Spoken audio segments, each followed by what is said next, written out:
Bueno, buenos días, bienvenidos a todos a la jornada de envases y embalajes en contacto con los alimentos.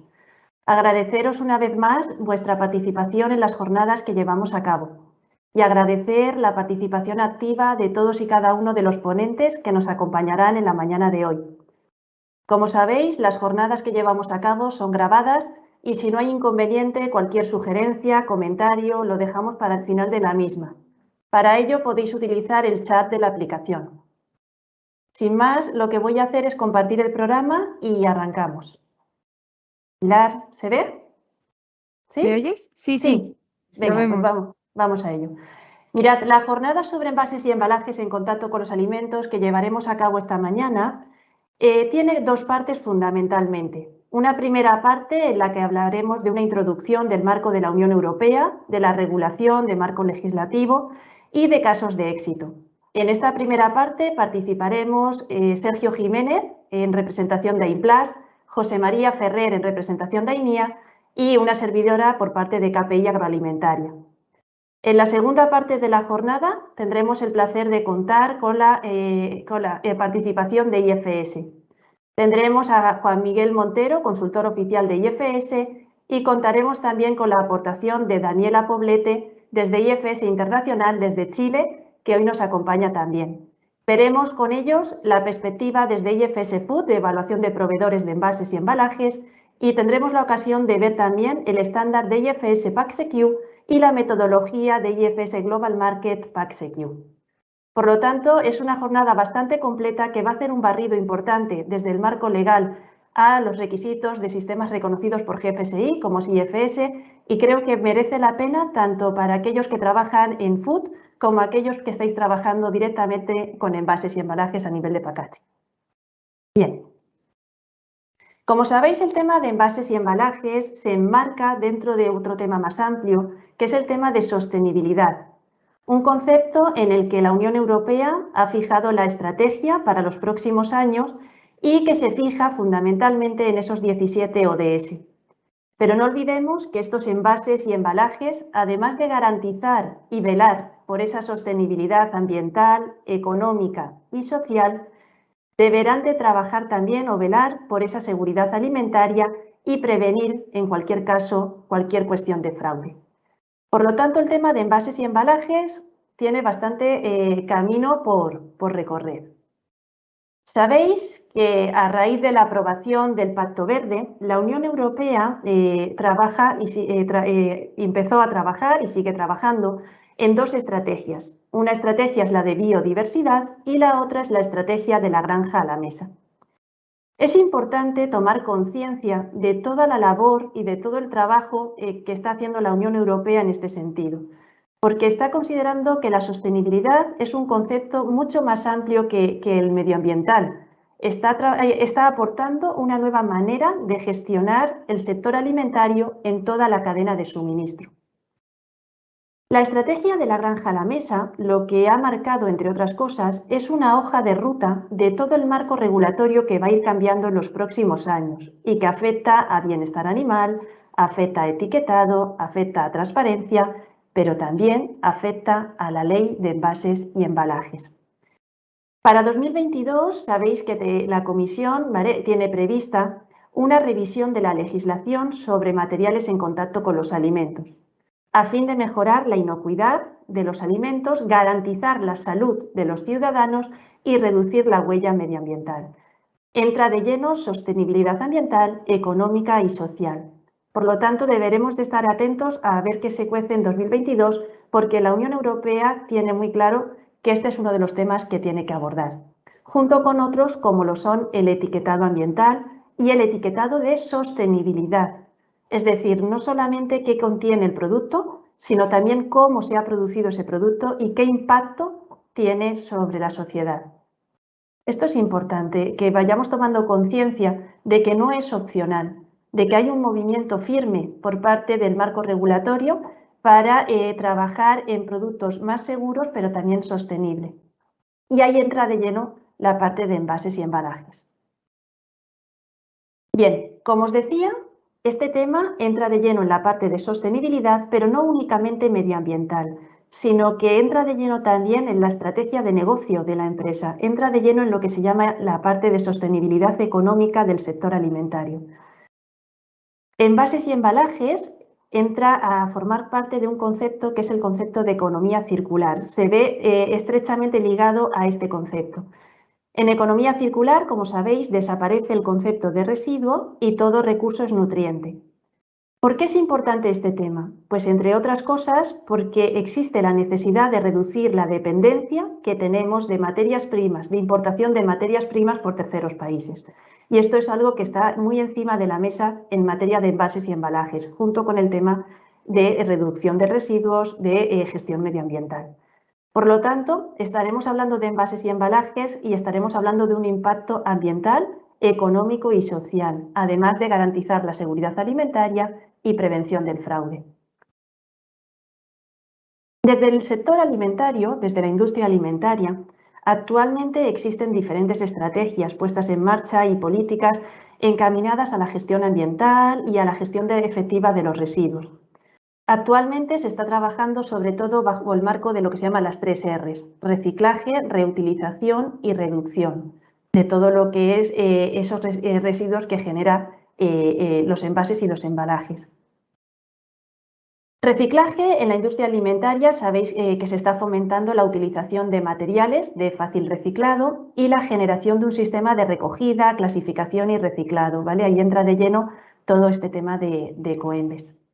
Reutilización de envases, existen varios proyectos encaminados a trabajar en esa reutilización de los envases para reincorporarlos de nuevo al ciclo de distribución. Y sí que somos conscientes de que hay varias líneas de actuación encaminadas a lo que sería la reducción de residuos, ¿vale? En esto también se está poniendo el ojo, ¿vale? Realmente en las 3 Rs, reciclaje, reutilización y reducción. Así pues, luego José María Ferrer nos hablará con mayor detalle de las novedades legislativas y de qué acciones se están poniendo en marcha, tanto a nivel de la Unión Europea como nacional y autonómico. Sabéis que actualmente el Ministerio, ¿vale? Está en marcha el Real Decreto de Envases y Residuos y es bueno que podáis, no sé si lo conocíais o no, si lo habíais echado un vistazo ya o no, pero os animo a que conozcáis qué se está haciendo por parte de la legislación, tanto a nivel de sostenibilidad como a nivel de seguridad alimentaria, porque afecta directamente a envases y embalajes. Es decir, la legislación está entrando por 2 vías distintas, pero realmente están implicando una modificación en la manera de gestionar los envases y embalajes y de evaluar a los proveedores en el caso de la industria alimentaria, ¿vale? No sé si habíais entrado aquí, pero si no, bueno, luego supongo José María seguro que entra de lleno.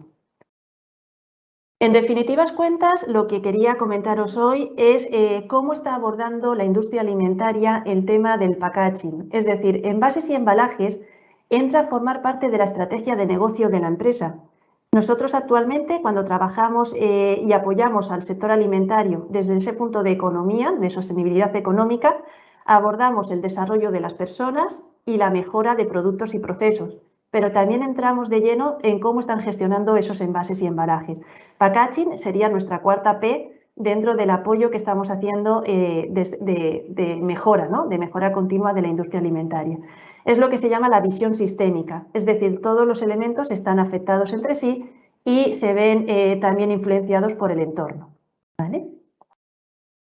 ¿Cómo trabajamos nosotros? Nosotros lo estamos haciendo a través del modelo Food Integrity Plan, ¿vale? Este modelo se fundamenta en la cultura de las 3 S y es que creemos en la necesidad de un modelo integrador en el que se trabaja y se vela por la seguridad alimentaria, pero sin descuidar la sostenibilidad ambiental, social y económica de todos los eslabones de la cadena y obviamente sin descuidar la saludabilidad, ¿vale? E información al consumidor, ¿vale? Toda la parte de etiquetado. ¿Qué más cosas os quería comentar? Bien, actualmente desde KPI Agroalimentaria estamos trabajando con empresas tanto de food, ¿vale? Como de packaging en el apoyo, ¿vale? En el apoyo, generación de sistemas de autocontrol, sistemas de evaluación de proveedores. Y la mayor demanda que estamos teniendo es en estos sistemas o estándares que os indico aquí. IFS PackSecure, IFS Global Market PackSecure, es decir, sistemas reconocidos por GFSI, ¿vale? ISO 14000, sistema de gestión ambiental, huella de carbono, huella hídrica, análisis de ciclo de vida. Esto es algo que hace unos años nos lo pedía así, uno o ninguno, como se suele decir, ¿eh? Ahora, sin embargo, todo esto ha cambiado y todo esto se está integrando dentro de un marco más amplio, de un marco más estratégico, ¿vale? Esto deriva en la integración con los ODS, ¿vale? Hay varios proyectos en marcha, ¿vale? De integración de los ODS junto con la parte que os comentaba de seguridad alimentaria y saludabilidad y deriva en definitiva en memorias de sostenibilidad, memoria GRI, ¿vale? En las cuales no solamente trabajo, sino que además comunico al mundo todo lo que estoy haciendo y cómo voy avanzando, ¿no? En este tema, en mi compromiso. Finalmente, quería comentar por mi parte que sabéis que nosotros lideramos el proyecto de desarrollo profesional alimentario, ¿vale? Y que trazamos dos tipos de itinerarios formativos. Uno vinculado a toda la parte de food, ¿vale? Y aquí entraría la parte de evaluación de proveedor y toda la labor que estamos haciendo para ayudar a la industria alimentaria. Y luego todo el itinerario formativo de envases y embalajes en contacto con los alimentos, ¿vale? Por si necesitáis información sobre este tema. Tenéis jornadas, ¿vale? La siguiente que haremos con IFS está prevista para enero y es de IFS Logistic. Y nuestra obligación y compromiso desde el proyecto de desarrollo alimentario es que cualquier empresa, independientemente de su ubicación, tamaño y disposición, tenga acceso, ¿vale? A la misma información y recursos que el resto. Por lo tanto, no hay excusa, ¿vale? Sin más, si os parece, lo que voy a hacer es dar paso, ¿vale? A José María Ferrer, responsable de Derecho Alimentario de AINIA, para que nos hable del marco regulatorio de la legislación asociada a envases y embalajes en contacto con los alimentos. Muchas gracias. Buenos días, Eva. Buenos días. En primer lugar, agradeceros la oportunidad que nos dais de participar con vosotros en esta jornada. Y, por otra parte, lo que vamos a tratar de exponer es una aproximación. Vale, vamos a ver.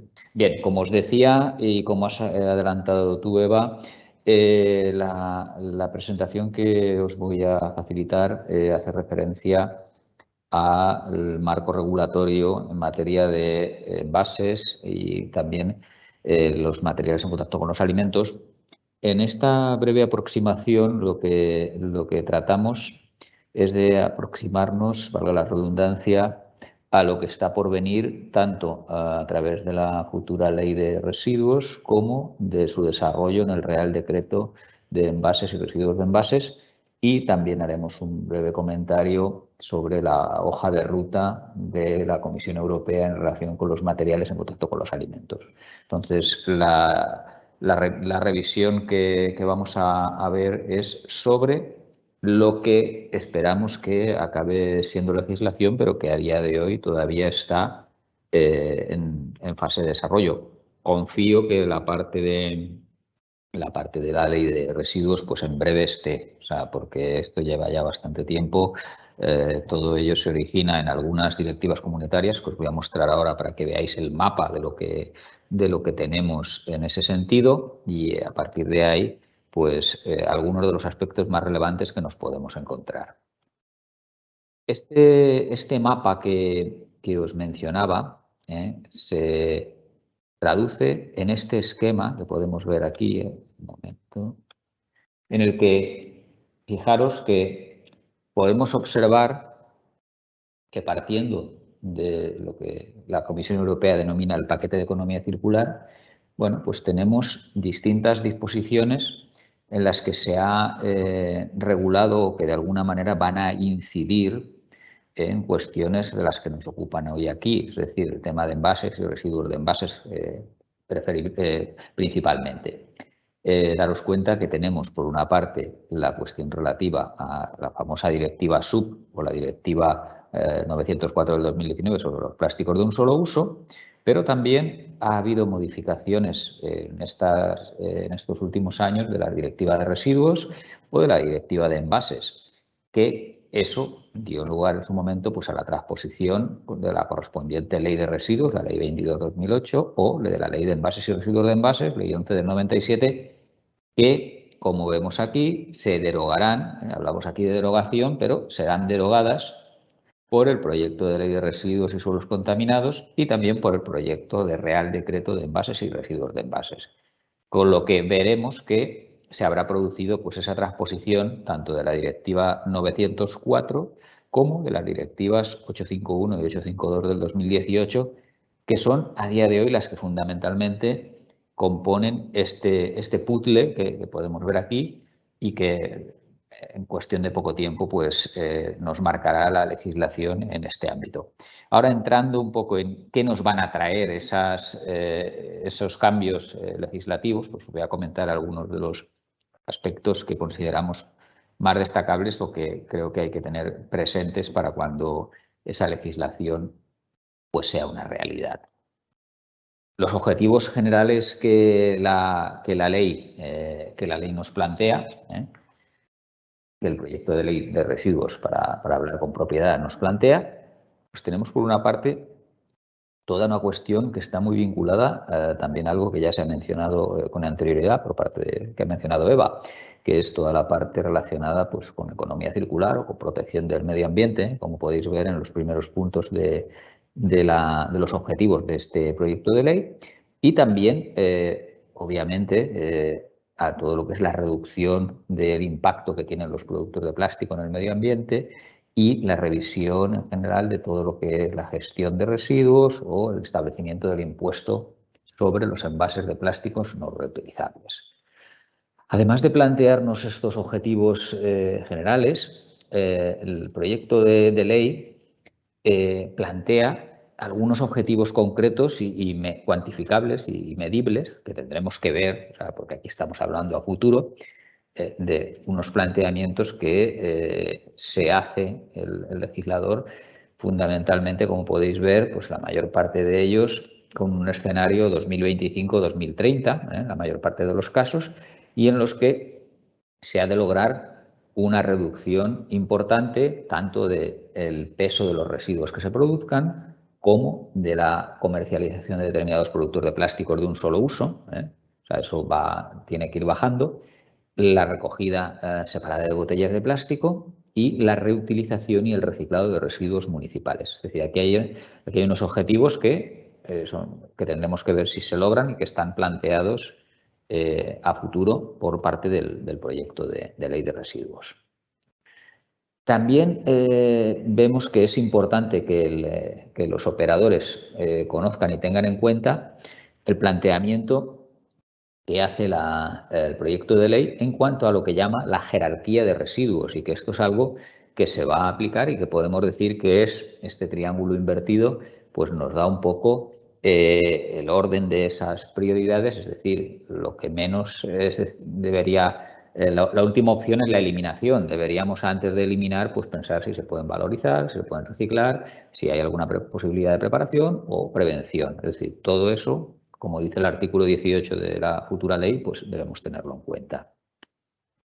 En esa prevención de residuos y como fines a lograr con estos objetivos generales que he comentado, específicos y demás, bueno, pues tenemos que lograr entre todos, porque aunque es un planteamiento que la Administración quiere que se haga así, es decir, pues una mayor sostenibilidad en la producción, mayor eficacia y durabilidad del diseño de los productos, que se reutilicen más los productos, en consecuencia que también hay una reducción de la generación de residuos y así sucesivamente para que consigamos alcanzar los objetivos que nos plantea el proyecto de ley. En el proyecto de ley también nos propondrá el desarrollo de muchas medidas que vamos a ver que esas medidas están desarrolladas en el Real Decreto de Envases y Residuos de Envases, es decir, que es el desarrollo reglamentario de este proyecto de ley, pues ha de venir por esta vía y desde un punto de vista también cronológico, pues es de prever que la ley de residuos en breve la tengamos ya publicada en el Boletín Oficial del Estado y el Real Decreto pues tarde un poco más porque además es la consecuencia lógica o el desarrollo lógico de ese proyecto de ley. Dentro también del proyecto de ley Un aspecto que quizás en anteriores legislaciones no se había tratado tanto, pero que es la parte de información, porque se quiere tener, sobre todo, mejorar la trazabilidad y la transparencia en la gestión de los residuos, y esto da lugar a que se regule pues, también cuestiones como pues, los registros de producción o de gestión de los residuos, el contenido que han de tener las memorias anuales o el denominado sistema electrónico de información de residuos. Un tema que a todos nos preocupa y nos ocupa, es decir, va a haber dentro de estas medidas, pues como dice aquí el título séptimo del proyecto de ley, pues una serie de medidas fiscales para incentivar la economía circular. Impuesto sobre los envases de plástico no reutilizables. ¿Cuál es el ámbito objetivo de ese impuesto? Bueno, pues serán envases que no sean reutilizables y que contengan plástico. También productos plásticos semielaborados destinados a obtener envases, como hace mención la ley, o productos de plásticos destinados a permitir el cierre, comercialización o presentación de los envases. Aquí, en esta cuestión sobre el proyecto, sobre el impuesto que estamos comentando, es importante que tengamos claro, por una parte, que nos define cuál es el hecho imponible, es decir, qué es lo que origina el que surja esa obligación tributaria, es decir, nos habla de fabricación, salvo elaboración de envases a partir exclusivamente, como decimos aquí, de productos semielaborados o de productos plásticos destinados a permitir el cierre, comercialización o presentación de envases, o productos sin plásticos, y luego los otros supuestos también importación o adquisición intracomunitaria. Por una parte, tenemos que la ley nos está diciendo qué es lo que va a dar lugar al impuesto, y por otro lado, desde un punto de vista tributario o fiscal, pues es muy importante también tener en cuenta cuál es el momento cuál es el devengo, en el sentido de cuál es el momento en el que se ha realizado, se ha producido ese hecho imponible y, por tanto, nace la obligación tributaria. Es decir, momento del devengo para cada hecho imponible. Pues habrá que tener en cuenta los casos de fabricación, los casos de importación y en los casos de adquisiciones intracomunitarias. También hay que tener en cuenta, en el caso de los envases de plástico no reutilizables, que la base imponible hace referencia a la magnitud económica o de otra naturaleza que se pueda medir para valorar este hecho imponible, y habrá que tener en cuenta que nos van a medir ese hecho imponible pues, en base a los expresado en el caso de los kilogramos, y hablamos pues todo lo que ya todos hemos visto de esa cuota de 0,45 euros por kilogramo de plástico no reciclado.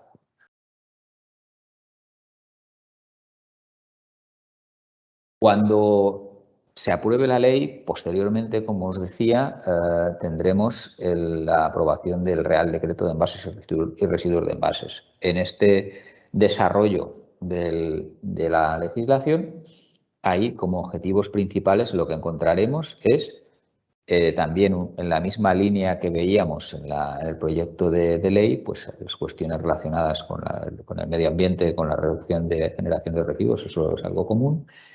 Que se impulse la prevención en cuanto a la producción de residuos de envases, los objetivos 2025 o 2030 que va a haber, y luego otra serie de medidas pues como la responsabilidad ampliada del productor a los envases comerciales e industriales. En esos objetivos específicos, la jerarquía que en su momento instaurará la ley de residuos, pues vemos que aquí en el Real Decreto tendremos estas tres opciones, por así decir: prevención, reutilización o reciclado y valoración. La finalidad es que todo esto al final, esto lo podemos ver como un gran túnel que tiene una salida que es la economía circular. O sea, al final, con todo esto lo que se quiere es avanzar más en la cuestión relativa a economía circular, de manera que se pueda mejorar en todos estos aspectos. Ámbito de aplicación, es decir, todo esto en este caso, en el caso del proyecto de Real Decreto, es pues, todos los envases que se pongan en circulación en el mercado y los residuos de envases que se generen en España. Esto lo que os quería comentar por lo que se refiere a lo que está por llegar desde el punto de vista de envases y residuos de envases. Tengamos en cuenta la futura ley de residuos y el Real Decreto de envases y residuos de envases. Y también quería aportaros un flash de la situación sobre materiales en contacto con los alimentos, puesto que es algo que también está muy ligado a esta temática.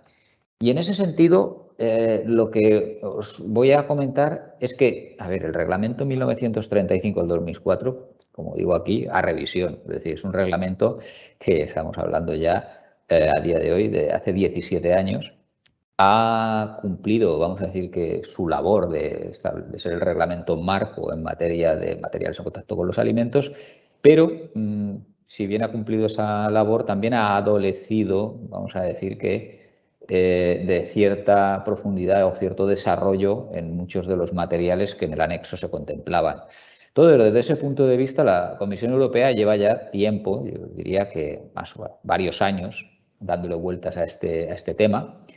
Y de hecho, como podéis ver en la pantalla, la hoja de ruta que yo os pongo ahí hace mención a plazo para enviar comentarios de diciembre del 20 a enero del 21. Efectivamente, eso se hizo en su momento. Pero el que se hiciese eso no quiere decir que esto esté parado, sino que el proceso ahora mismo estamos pendientes, como vemos en la parte de abajo de ese pantallazo, de que haya una consulta pública que está prevista para el primer trimestre del año que viene, en la que es de esperar que se abra de nuevo con el objetivo fundamental de, vamos a decir, de generar un nuevo marco regulatorio en materia de materiales en contacto con los alimentos, dado que hay numerosas carencias o numerosos vacíos legales, pues cuestiones relacionadas, por ejemplo, como requisitos o criterios para la tinta que se usa en la industria agroalimentaria o los vidrios que se utilizan, y que haya una legislación específica, porque sabéis que más allá de lo que se ha desarrollado sobre los materiales plásticos, pues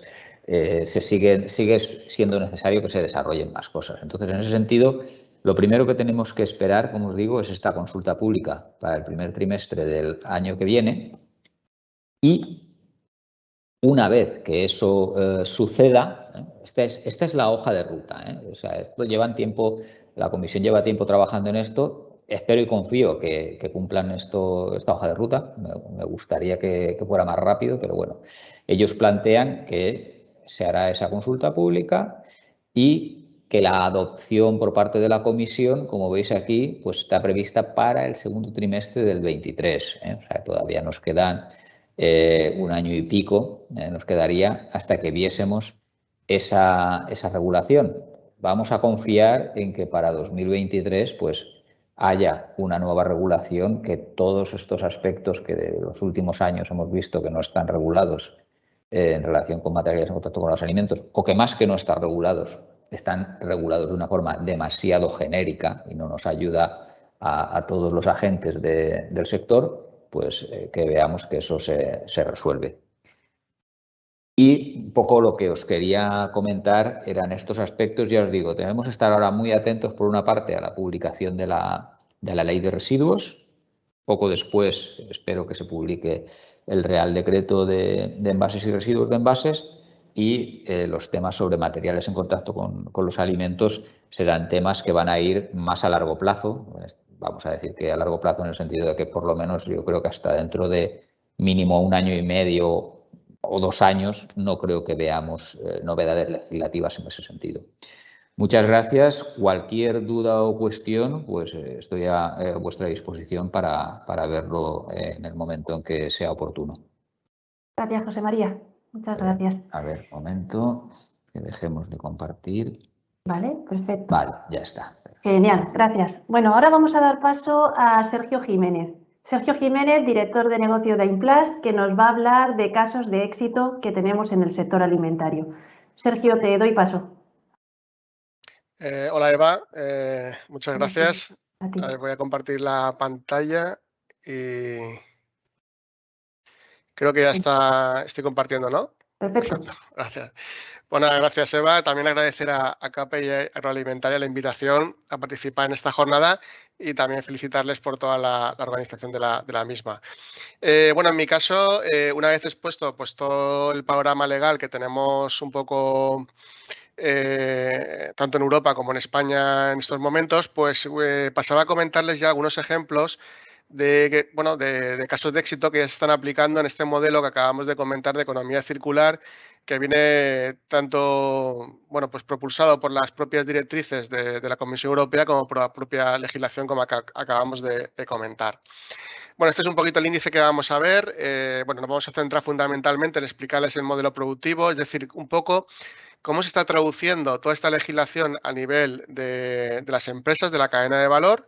Luego veremos ejemplos de casos de éxito que se están ya pues implementando en el mercado y las ventajas que están aportando. Y luego al final acabaremos con unas pequeñas conclusiones o reflexiones sobre la implementación de la economía circular en estos momentos en el sector del envase. Implas, por ser muy breve, somos un centro tecnológico, estamos situados en Valencia.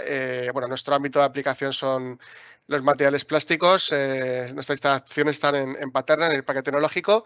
Y contamos con más de 10.500 metros cuadrados en instalaciones, tanto a nivel de lo que es equipamiento de plantas piloto como de laboratorio. En plantas piloto, por lo que tenemos es la capacidad de reproducir pues todos los procesos de fabricación de envases. Y nuestro ámbito de actuación es la I+D+I, la parte de servicios tecnológicos y luego también formación y jornadas. Y aquí tienen algunas cifras de nuestra actividad. Estas son cifras de cierre del año pasado. Actualmente somos ya 200 profesionales en plantilla. Y hacemos, pues, como ven ahí, más de 200 proyectos anuales con empresas, más de 5.000 servicios tecnológicos y más de 170 acciones formativas. Entro ya en lo que sería el contenido de la ponencia para hablar un poquito en la parte del modelo productivo de economía circular.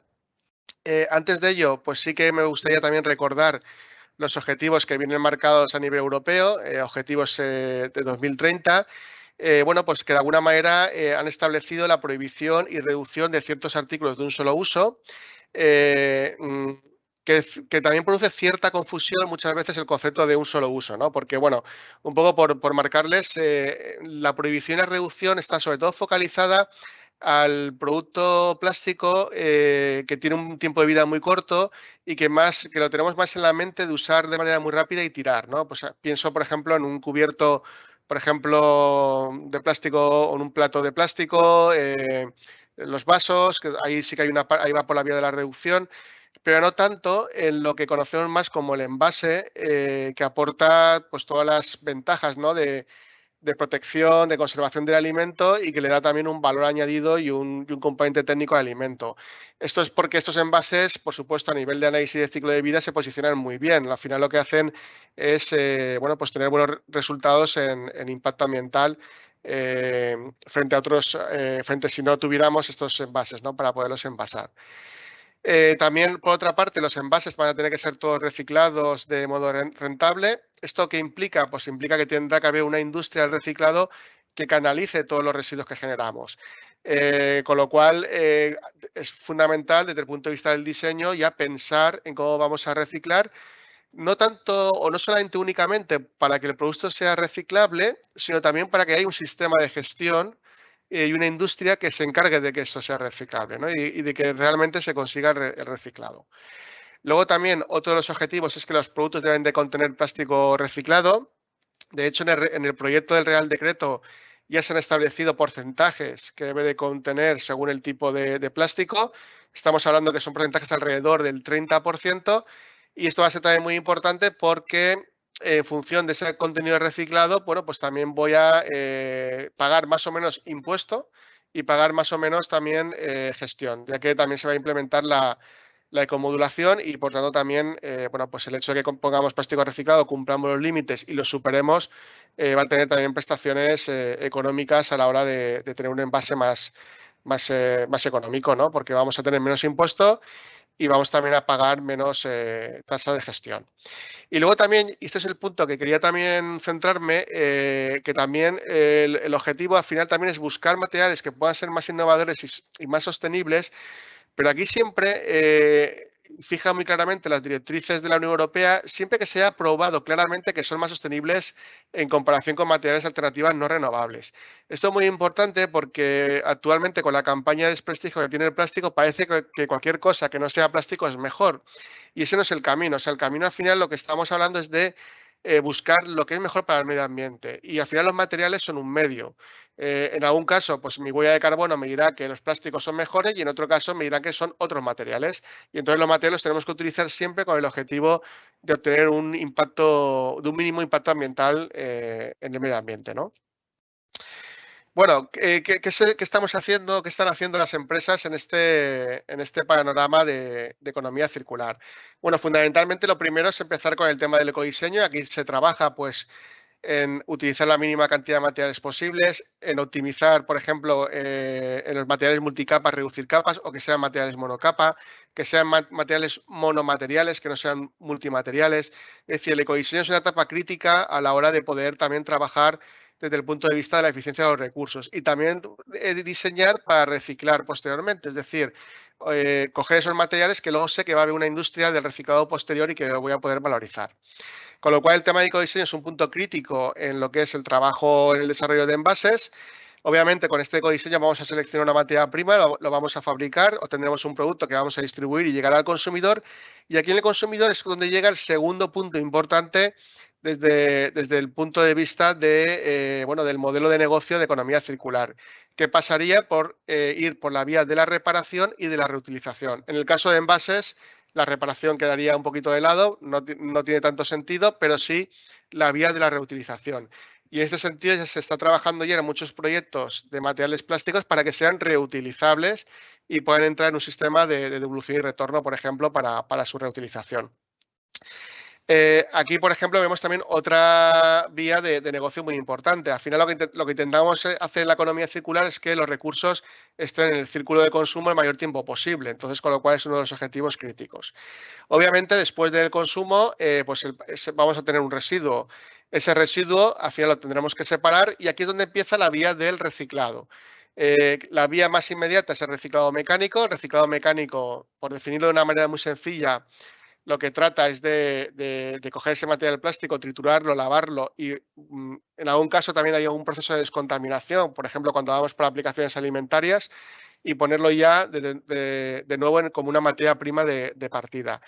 Este reciclado mecánico tiene sus ventajas e inconvenientes. La ventaja de un proceso muy inmediato, un proceso muy eficiente a nivel medioambiental, pero claro, para que sea también eficiente necesitamos tener un gran acopio de materiales y que sea muy homogénea la entrada de materiales para que sea el proceso eficiente. ¿Qué es lo que ocurre cuando, por ejemplo, tenemos multimateriales, multicapas, mezclas? Esa parte del reciclado mecánico se complica, no podemos obtener un reciclado de calidad y entonces tenemos que ir por la vía del reciclado químico. El reciclado químico lo que hacemos es que cogemos ese tipo de materiales plásticos y lo que hacemos es depolimerizar para volver al monómero de partida y ese monómero de partida es el que vamos a introducir luego en una planta química para volver a polimerizar, como si fuera un monómero que proviene del petróleo exactamente igual, en este caso provendría de la propia gestión de los residuos y obtendríamos otra vez materia prima de partida para poder incorporar en los envases. El reciclado químico es una vía crítica, sobre todo cuando vamos a aplicaciones alimentarias. Ahora lo veremos por qué, pondré algún ejemplo, pero es fundamental porque, al final cuando partimos de un reciclado que es químico, obtenemos un material virgen completamente con las mismas propiedades que el material virgen que proviene del petróleo, con lo cual a nivel de seguridad alimentaria estamos hablando de que es un material pues completamente exactamente igual, ¿no? Y eso nos da muchas ventajas. Y luego la última vía de valorización sería cuando trabajamos en la parte de biomasa, cuando trabajamos con residuos orgánicos, por ejemplo con cualquier tipo de residuo que puede venir de la industria alimentaria, con los propios bioplásticos también podrían entrar en este campo. Y obtenemos también, a partir de estos residuos, monómeros que nos permiten también volver a polimerizar y tener otra vez materias primas de partida. Estas son un poquito todas las vías que se está trabajando a nivel de la valorización de plásticos en la cadena del envase. Por supuesto, siempre nos queda la última componente, que sería conseguir valorización energética para aquellos residuos que no pudiéramos valorizar por ninguna de las otras vías anteriores. Y, por resumir, pues al final los puntos de actuación que nos quedan es la parte de ecodiseño con la reciclabilidad, el uso de reciclado de los bioplásticos, la reutilización, el reciclado mecánico, el reciclado químico y la biomasa para obtener nuevos polímeros de partida. Un poco estos serían los 5 puntos claves en los que se está trabajando ahora a nivel de desarrollo también de I+D y de nuevas aplicaciones en el sector de los envases alimentarios. Bueno, aquí vamos a ver algunos casos de éxito. Bueno, la verdad es que actualmente la demanda de proyectos que tenemos en el tema de economía circular es muy alta. Realizamos más de 80 proyectos al año relacionados con el tema de la economía circular y vamos a ver en esta presentación algunos ejemplos de estos proyectos. El primero de ellos, que voy a hablar de la parte de ecodiseño y economía circular, es un proyecto en el que Implast no ha trabajado directamente, es un proyecto que, bueno, pues por gentileza ha hecho y vamos a contar aquí porque nos parece una iniciativa muy atractiva e interesante que se ha hecho a nivel también de colaboración en la cadena de valor y donde también me sirve para un poco pues explicar la importancia del reciclado químico en la parte de bueno, pues el desarrollo de envases para uso alimentario. Es un envase que se ha desarrollado en este caso en colaboración con Repsol y con Superfos. Es un envase que es 100% reciclable y que contiene, en este caso, un 25% de plástico reciclado. Y en este caso, el plástico reciclado proviene del reciclado químico. Lo que les comentaba al principio, actualmente si queremos introducir plástico reciclado en aplicaciones de envase para uso alimentario, si viene del reciclado mecánico, bueno, hay que pasar unos procesos de autorización que actualmente solo están desarrollados para el PET, con lo cual es muy difícil encontrar otros materiales que no sean PET para poder hacer envases para uso alimentario provenientes de reciclado mecánico. Se están desarrollando tecnologías para polietilenos de alta densidad, pero bueno, están todavía en fase de, bueno, pues de validación y de aprobación, en este caso por la EFSA, ¿no? Por la Agencia Europea de Seguridad Alimentaria. Pero el reciclado químico, como les comentaba, sí se posiciona muy bien porque al de polimerizar y tener un monómero de partida exactamente igual que si proviniera del petróleo, digamos, podemos obtener una materia prima sostenible que al final es un material completamente apto para uso alimentario. Y esto es un poco lo que ocurre con esta aplicación. Ese es el caso, el ejemplo de un envase que se ha desarrollado en polipropileno y por eso vemos que es un caso de éxito bastante interesante y que merecía también contar, además de que bueno, las 3 empresas cumplen también con la certificación ISCC, etcétera, ¿no? O sea, que con lo cual es un ejemplo muy, muy interesante. Cuando nos vamos al reciclado de envases, que sería la siguiente línea de trabajo que se está desarrollando a nivel de I+D, claro, al final lo que queremos es que el 100% de los envases sean reciclables, con lo cual van a tener que tener algún sistema u otro de gestión, ¿no? En el año 2030. Para ello se están desarrollando muchas tecnologías. Esta tecnología que les voy a mostrar inicialmente es una tecnología que hemos desarrollado aquí en Implast, que bueno, pues al final lo que hace es eliminar contaminantes, olores, tintas de los materiales plásticos, en este caso materiales plásticos impresos. Aquí lo que van a ver a continuación es el desarrollo de esta instalación ya a nivel industrial. Esto está ya implementado en una empresa que se llama Skymark, que está en Inglaterra, y que lo utiliza esta empresa es para todo el fill que es rechazo de su producción y que actualmente ese fill que rechazaban iba directamente a vertedero. Ahora mismo lo que están haciendo es reciclarlo por este proceso. Obtienen, como ven aquí, este fill que utilizan para el embalaje de los envases primarios. Es decir, este es lo que ven en la imagen. Lo que ha sustituido es el cartón que utilizaban anteriormente por este fill que envuelve los packs de papel higiénico. Con lo cual lo que hacemos es valorizar un producto que anteriormente iba directamente a vertedero y que ahora, como tenemos que reciclar el 100%, pues toda esa parte se está canalizando por esta vía. Y es un ejemplo muy claro de economía circular. En este caso concreto no sería para aplicación de uso alimentario, pero sí sería para una aplicación de envases que en este caso podría ir para un embalaje externo, ¿no? Secundario o terciario, ¿no? Con lo cual aquí podemos ver también ciertas aplicaciones y potencialidad de la tecnología. Bueno, partimos del reciclado mecánico, luego pasaríamos a ejemplos de reciclado químico. Ahora conforme hable también el tema de reciclado, voy a hablar también de procesos que van de más cerca de mercado a más lejos de mercado. El reciclado químico es una tecnología más emergente. Nosotros aquí hemos desarrollado un proyecto con empresas aquí incluso de la Comunidad Valenciana, con Blue Plasma Power, que es la empresa que tiene la tecnología, y con Acteco, que es una empresa recicladora. Y lo que estamos haciendo es valorizar materiales que provienen de mezcla y materiales complejos y que por tanto no se pueden usar para el reciclado mecánico. Pues, bueno, pues el objetivo de este proyecto ha sido obtener, mediante un proceso de hidrogasificación catalítica con plasma, obtener metilal, que es un disolvente que se utiliza en muchas industrias de tintas, de pinturas y de barnices. Con lo cual lo que acabamos de hacer es valorizar una parte de residuos por la vía del reciclado químico. Aquí lo que ven es la planta piloto que se ha desarrollado para, bueno, piloto y semi-industrial que se ha desarrollado para el proyecto. Aquí ven otra imagen. Y tiene mucho sentido hacer este tipo de plantas en empresas que hacen reciclado mecánico, porque dentro del reciclado mecánico, como también hay rechazos de producción o subproductos, todos esos subproductos que son mezclas se pueden incorporar y valorizar al 100% por la vía del reciclado químico, con lo cual sería una opción también muy interesante y complementaria, por supuesto, al reciclado mecánico. Otro de los proyectos que estamos desarrollando, este es un proyecto AVI que estamos trabajando con diferentes empresas, aquí también en Comunidad Valenciana, como Ateco, V, Repol o Faperin. Aquí estamos trabajando en la valorización, sobre todo de los films multicapa. Los plásticos tienen una ventaja, es que hay muchos tipos, pero claro, también tiene un inconveniente, es que cada tipo tiene una propiedad distintas, con lo cual a veces para conseguir las mejores propiedades lo que hacemos es combinar diferentes materiales para obtener, bueno, pues la ventaja es que cada uno nos aportan por separado. Hay materiales que nos aportan propiedades mecánicas, otras propiedades barrera, otras propiedades de sellado, y esto origina que en el mercado, pues bueno, tengamos films multicapa que a la hora de reciclar mecánicamente también es muy complicado, pero bueno, también hay procesos combinando el reciclado mecánico y químico que nos permiten abordar el reciclaje, ¿no? Por ejemplo, a través de solvólisis para separación de los materiales y luego ir pues también vía de pirólisis para el reciclado químico. Con lo cual es otra línea de trabajo que se está también haciendo para conseguir, como les comentaba al principio, el objetivo del 100% de reciclado. Este proyecto va un paso más allá. Ya no es tanto un proceso químico, sino que vamos a un proceso biológico. Y entonces estamos trabajando en este caso con microorganismos, con enzimas que ayuden pues a la valorización y al reciclado de los plásticos. En este caso, este proyecto es un proyecto europeo, un proyecto BioIC.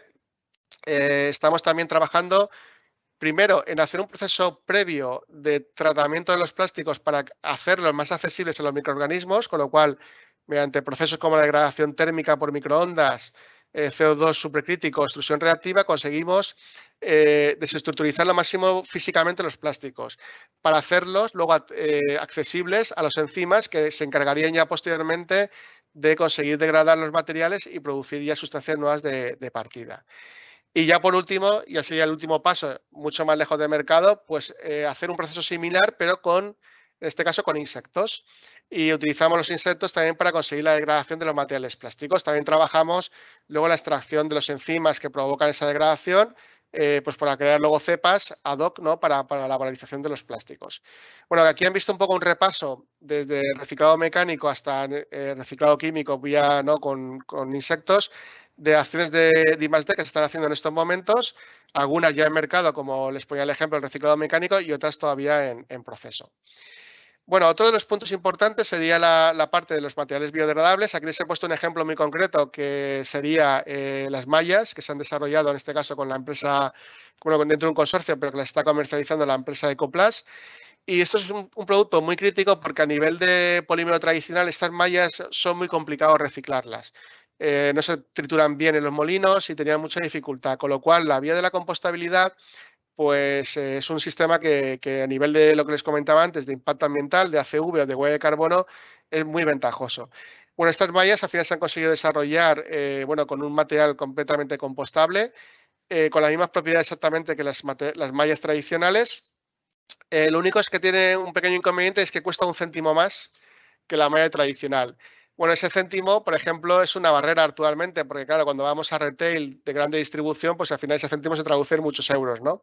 Pero es verdad bueno, que también tenemos que valorar, bueno, pues que al final estos desarrollos que tienen un impacto ambiental positivo, pues bueno, intentar evitar o a ver si podemos superar, ¿no? Esa barrera económica o esa, digamos, objeción económica para que se puedan ir incorporando en el mercado. Pero bueno, se están ya introduciendo en muchas empresas y poco a poco se están comercializando más. Aquí también incluso hemos desarrollado un material aprovechando también residuos de la industria de la huerta de Almería para producir también biopolímeros que están trabajando tanto en mallas como, por ejemplo, en films para la parte de vegetales. Este material en concreto que desarrollamos también fue galardonado en el año 2019 como uno de los mejores materiales a nivel de sostenibilidad y la verdad que ha tenido también muy buenas propiedades. Y ya para acabar teníamos el caso del uso de la biomasa y el CO2. En este caso hemos desarrollado también bueno, pues muchos materiales partiendo de residuos de la industria agroalimentaria. He puesto este ejemplo porque fue el primero y ha sido un poco el más exitoso, ¿no? Que ahora lo verán, que es la obtención de PLA a partir de productos de panadería y pastelería, pero hemos trabajado en otros muchos residuos, ¿no? Tanto de industria del zumo, del suelo lácteo, pues luego veremos también del olivo, del tomate, bueno, de la huerta de Almería, de todos los vegetales que se producen allí, como les comentaba anteriormente, y es una línea que técnicamente está evolucionando de una manera muy, muy importante. En esta línea colaboramos también mucho con EINIA, porque ellos son expertos en la parte de fermentación. Ellos a partir del residuo son capaces de obtener el monómero y Aimplus aporta ese monómero, el transformarlo en un polímero. Con lo cual son proyectos que hemos trabajado también en colaboración con ellos, de los que les he comentado en concreto de aprovechar el suelo lácteo y las aguas residuales de las industrias del zumo. Esos dos proyectos los hemos hecho en colaboración para obtener tantos PLAs como PHAs. Este proyecto en concreto lo he destacado porque fue reconocido como el mejor proyecto LIFE en el año 2015, pero además en el año 2017 fue reconocido como el mejor proyecto LIFE de los 25 años de la convocatoria, con lo cual pues bueno, tuvo un galardón bastante destacable y lo he destacado por encima del resto, pero insisto que es una línea en la que estamos trabajando muy activamente y desarrollando muchos materiales. Y ya para acabar, pues tenemos el proyecto GoOliva, en el que hemos trabajado a través de aprovechar el hueso de la aceituna, que actualmente pues, tiene muy poca salida, prácticamente se utiliza para calefacción y poco más. Aquí lo que hemos hecho es conseguir una harina de este hueso y hemos conseguido introducirla en materiales plásticos pues, para producir diferentes productos pues, bueno, que pueden utilizarse en diferentes sectores, pues, como macetas, envases, cajas, etcétera, ¿no? Es el material Oliplas que se ha desarrollado. Es un material también compostable y bueno, que ha conseguido también muy buenas propiedades y que estamos también ahora en fase de ver posibles vías de comercialización. Y bueno, ya para acabar, pues simplemente quería compartir algunas conclusiones de lo que hemos visto. La primera, o reflexiones, la primera de ellas, sobre todo, insistir también en la importancia de poner en valor el impacto ambiental y la huella de carbono. Si no, podemos acabar cayendo en el greenwashing, simplemente porque en muchos casos estamos viendo que estamos quitando el plástico por otras cosas que cuando hacemos una CV son peores, con lo cual insistir en que al final los materiales son un medio, que tenemos que aprovecharlos para usarlos de la mejor manera posible. Y la mejor manera posible siempre será bueno, pues consiguiendo efectivamente que tengan un menor impacto ambiental, bien sea con una CV o una huella de carbono.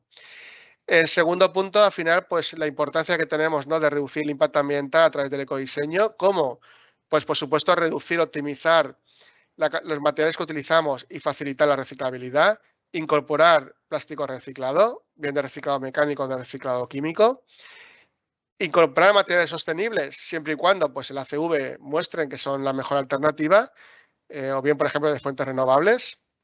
Y luego un punto importante es toda la necesidad que hay, ¿no?, de colaborar en toda la cadena de valor, pero también yo creo que también es muy importante incluir en este aspecto el consumidor, porque al final el consumidor es un punto crítico en la economía circular. Fijaros que ahora mismo en España somos 45 millones de habitantes, los 45 millones de personas todos los días depositamos algún residuo en algún contenedor, en alguna papelera, con lo cual ahí estamos ya aplicando la economía circular. Si todo el mundo no lo hace, pues el sistema no va a ser perfecto. Entonces tenemos que intentar ver cómo implicar más al consumidor, bien a través de incentivos o incluso de penalizaciones si hacemos las cosas mal, ¿no? Yo creo que eso tendremos también que tomar conciencia. Eso es una barrera que no se está todavía abordando y creo que dentro de poco no habrá más remedio que abordarlo.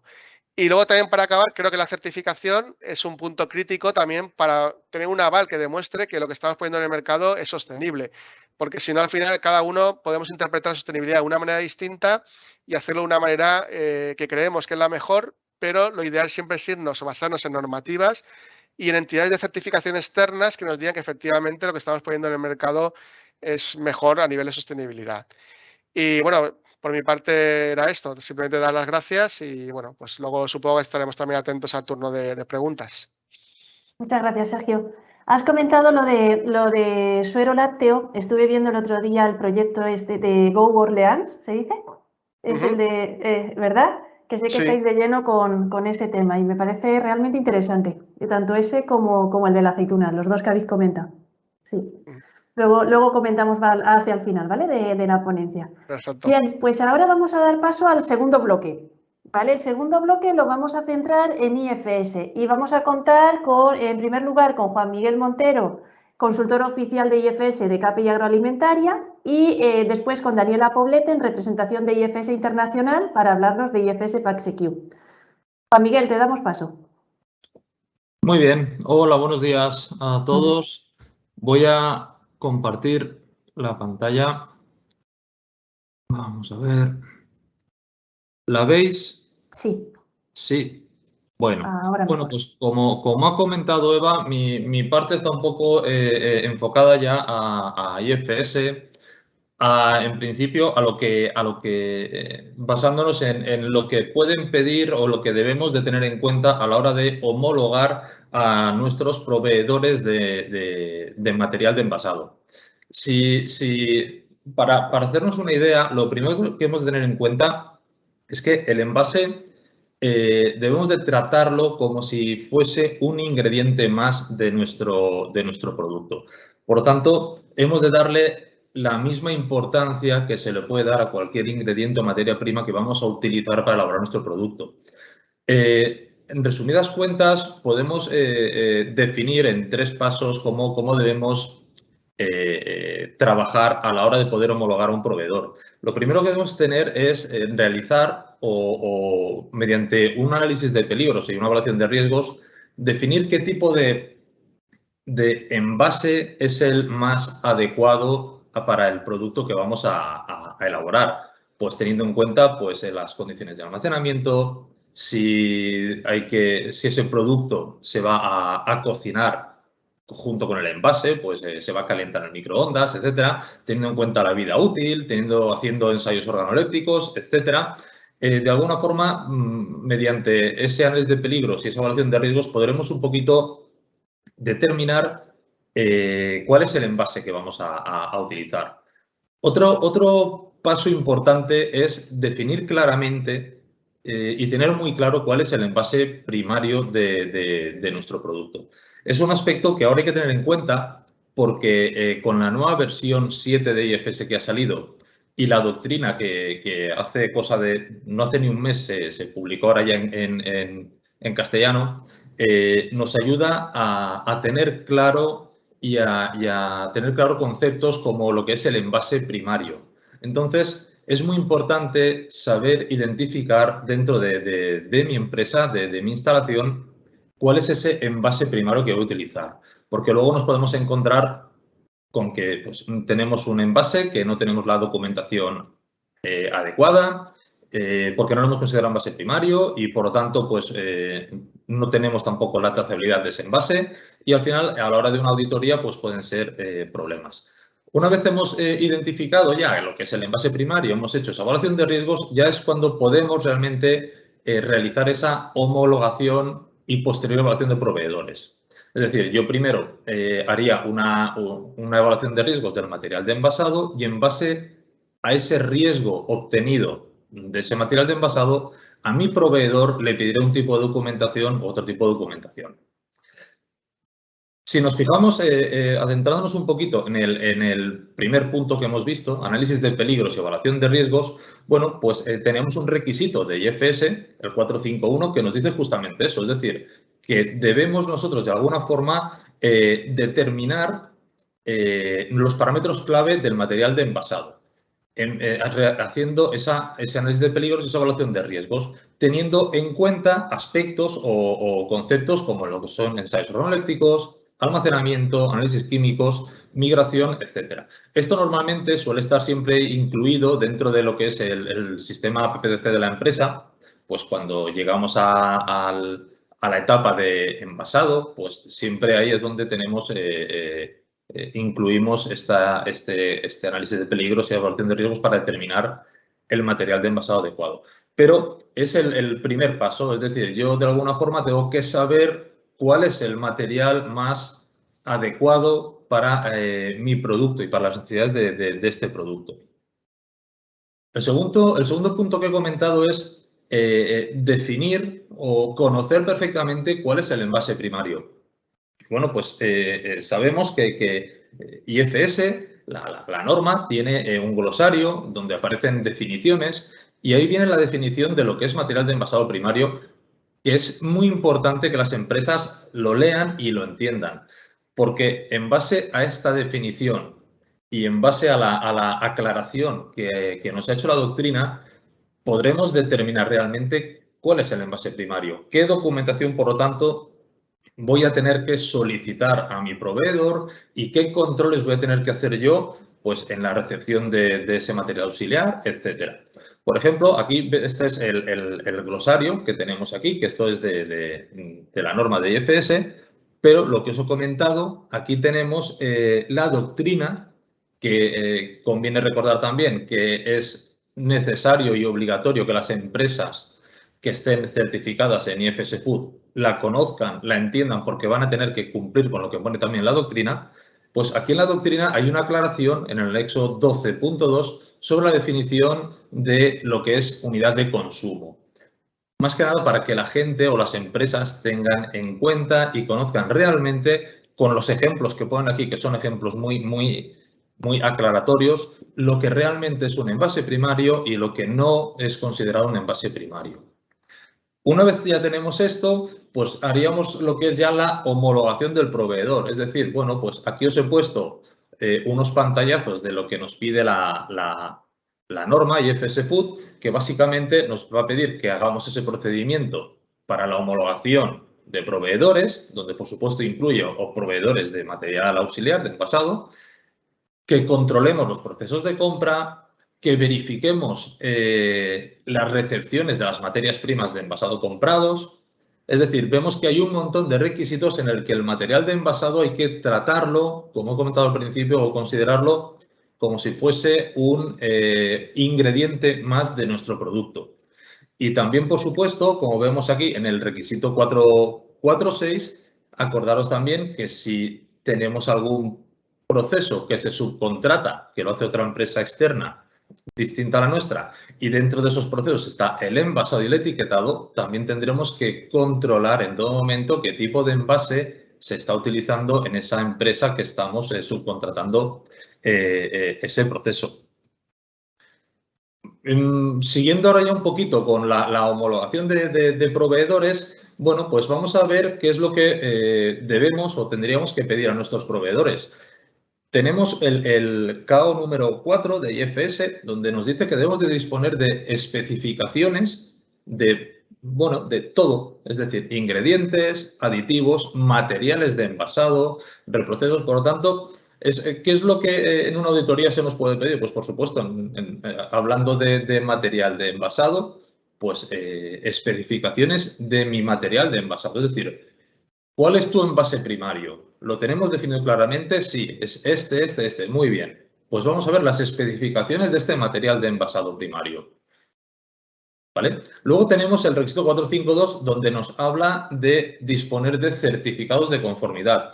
Pues a partir de esas especificaciones de ese material de envasado, yo también te voy a pedir, bueno, pues déjame ver qué certificados de conformidad tenemos. ¿Qué es lo que tenéis? ¿Qué documentación habéis pedido a vuestro proveedor? Y más importante, o el de importante, ¿qué es lo que os ha suministrado el proveedor en cuanto a documentación? Porque muchas veces nos encontramos con documentación que os aporta el proveedor, pero que no llega a cumplir unos mínimos para garantizar que eso sea una declaración o un certificado de conformidad. ¿Qué es lo que debería de incluir una declaración de conformidad? Bueno, pues como pone aquí, la declaración de conformidad es un documento obligatorio para el fabricante de materiales en contacto con los alimentos. Por lo tanto, ese documento es algo que sí o sí el proveedor de material de envasado nos lo tiene que suministrar. ¿Qué debe de incluir como mínimo nuestra declaración de conformidad? Pues, por supuesto, datos del fabricante, es decir, quién lo fabrica, su dirección, el registro sanitario, que en España es la clave 39 para los materiales que están en contacto directo con los alimentos.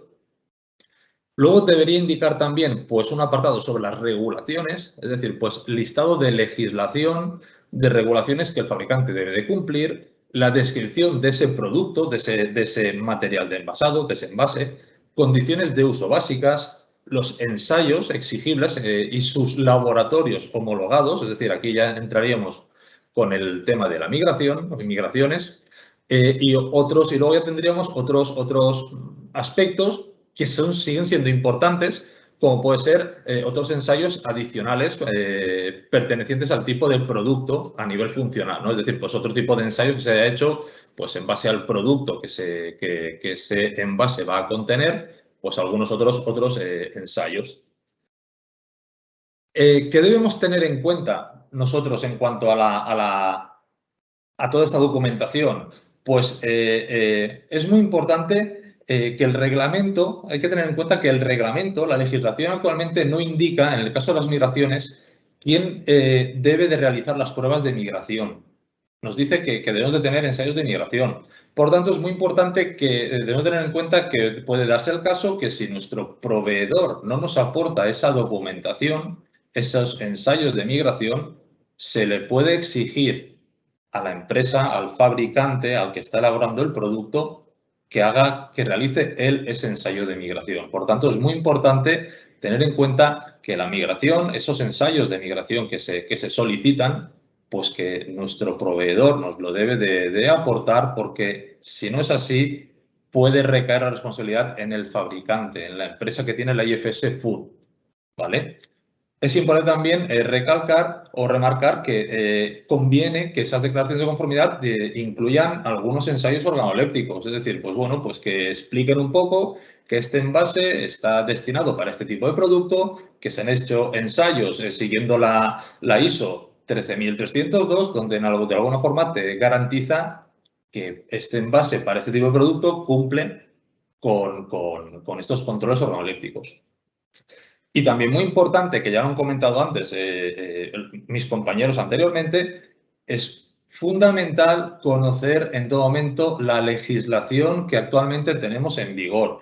Revisar constantemente, en este caso, hablando de plásticos, pues el reglamento 10-2011 sobre material de envases plásticos, y conocer, estar siempre al día en cuanto a legislación, porque esto es un mundo que, como estáis viendo, está cambiando, cada vez está saliendo más información, se le va a dar mucha más importancia a todo este tema, y el material de envasado, como he comentado al principio, el que está en contacto directo con el producto, debería tratarse como un ingrediente más. Por lo tanto, la legislación en cuanto a material de envasado es fundamental que lo tengamos en cuenta. Pensar también que en las auditorías, ya lo sabéis, pues el auditor va a querer ver que estáis al día en cuanto a la legislación actual, ¿vale? Por lo tanto, este es un aspecto que no debemos nunca olvidar. Muchas empresas están al día en cuanto a legislación que puede aplicar a ingredientes y materiales y materias primas,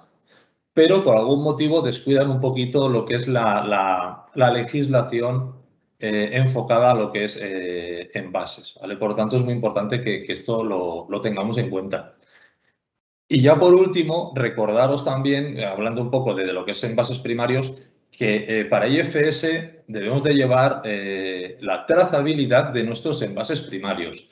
Lo digo porque, volviendo un poco al principio de mi presentación, si no tenemos claro cuál es nuestro envase primario, en base en función a la definición que aparece en el glosario y a la explicación que aparece en la doctrina, si no tenemos claro lo que es el envase primario, podemos estar incumpliendo en dos requisitos KO de IFS. Por un lado, podemos estar incumpliendo en lo que son especificaciones, donde no tendríamos especificaciones de ese material de envasado primario. Y en segundo lugar, podemos estar incumpliendo en este KO número 7, donde nos pide que debemos llevar la trazabilidad de ingredientes, materias primas, etcétera, y del material de envasado primario. Por tanto, es muy importante recalcar este punto.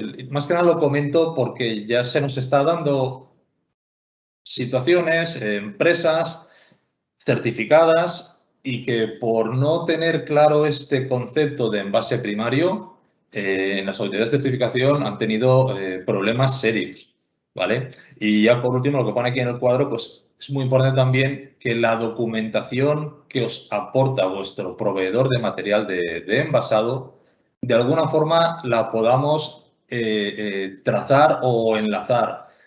¿Qué quiere decir? Pues que muchas veces recibimos un material de envasado, un material, donde pone en el albarán qué tipo de material de envasado es, pero luego tenemos una declaración de conformidad que pone una definición que no coincide con lo que te viene el albarán, o nos pone una migración que no coincide ni con la declaración de conformidad ni con lo que el albarán que nos suministra el proveedor.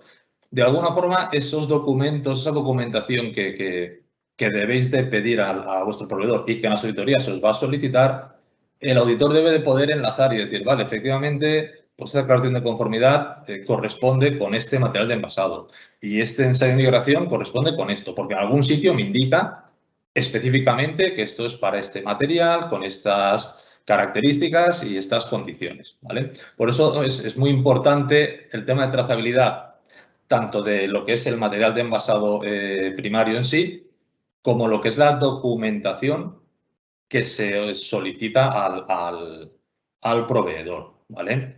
Y hasta aquí no quería explicar mucho más porque yo creo que Daniela nos va a aportar mucha más información sobre todo este tema. De todas formas, para cualquier dudas o consultas, yo al final estaré aquí para ayudaros. Muchas gracias.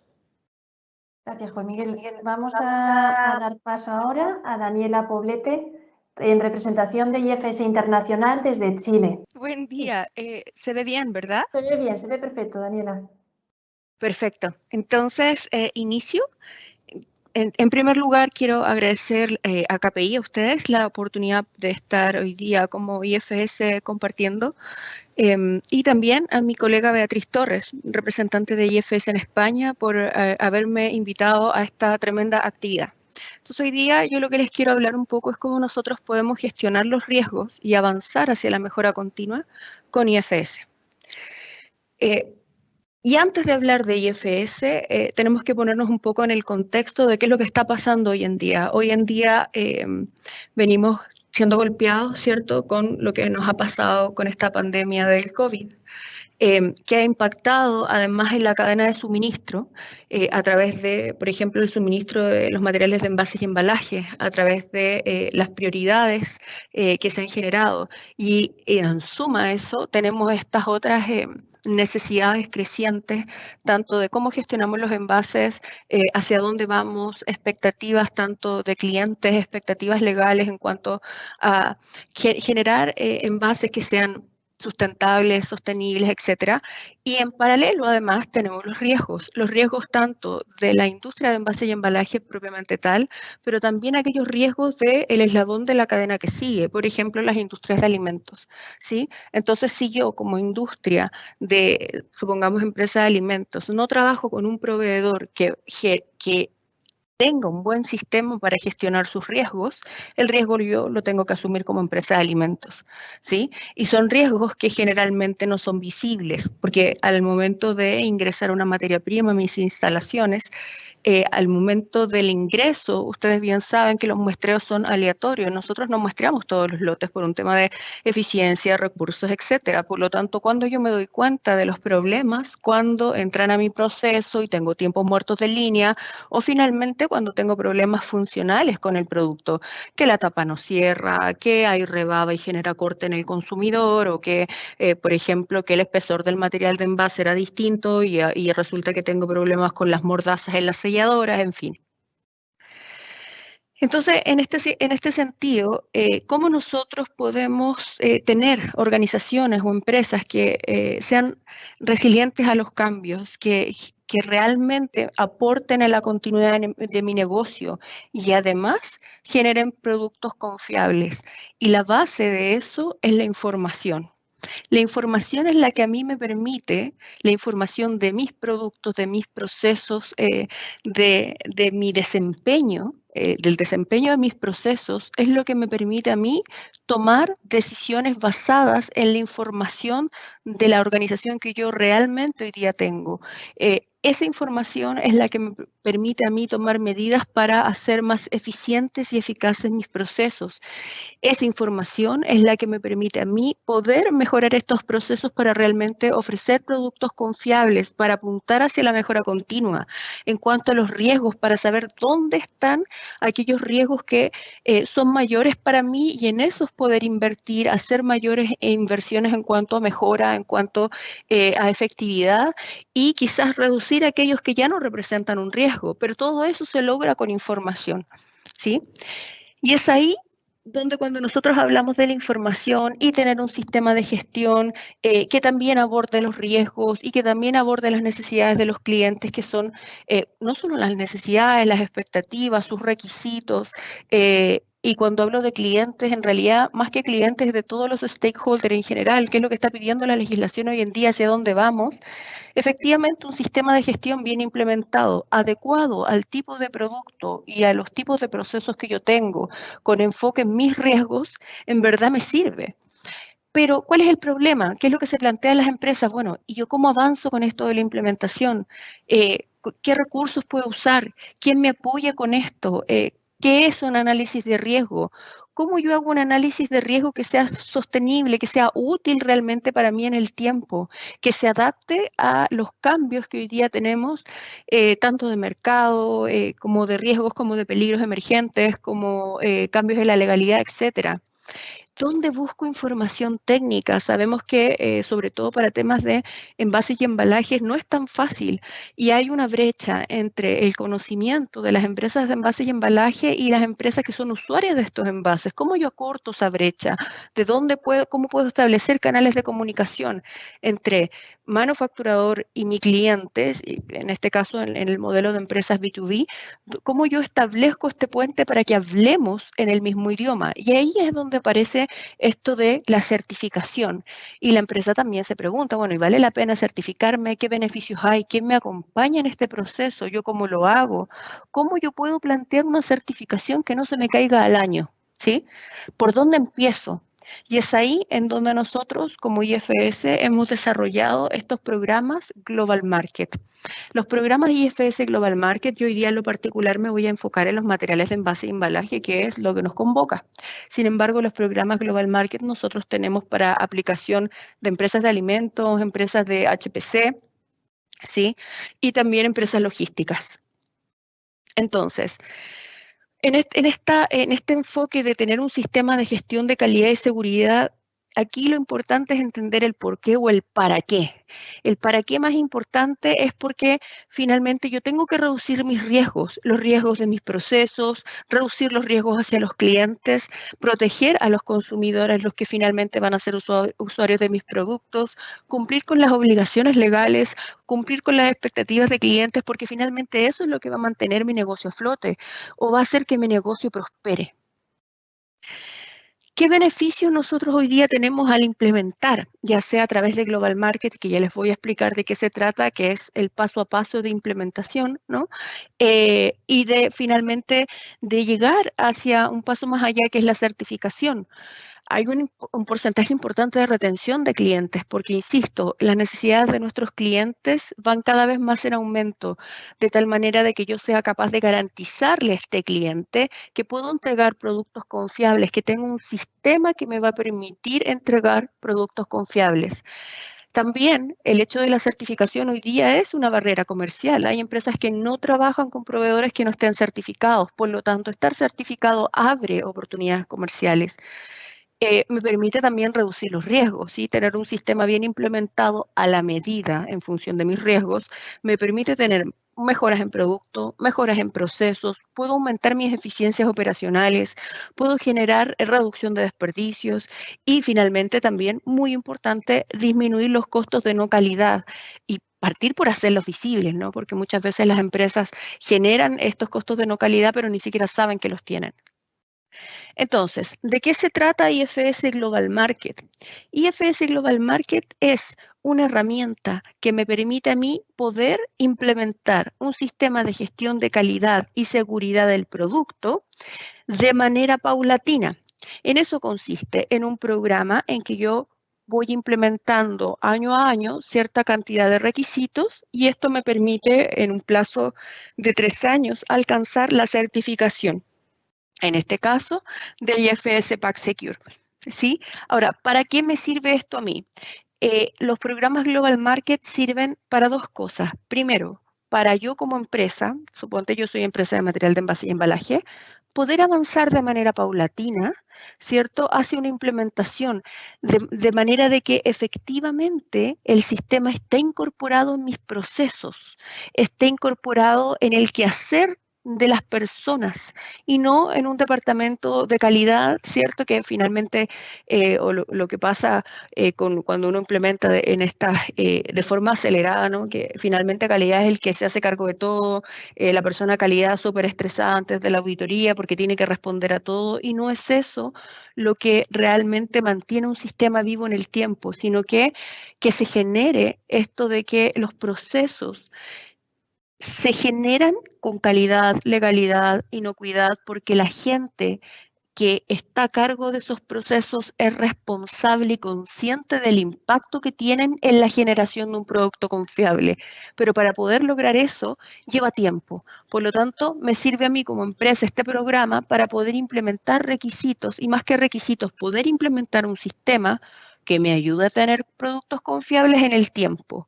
Pero además me sirve como herramienta para evaluar proveedores. Si yo tengo proveedores de materiales de envase y embalaje, yo puedo generar un programa de evaluación y desarrollo del proveedor con la herramienta de IFS Global Market.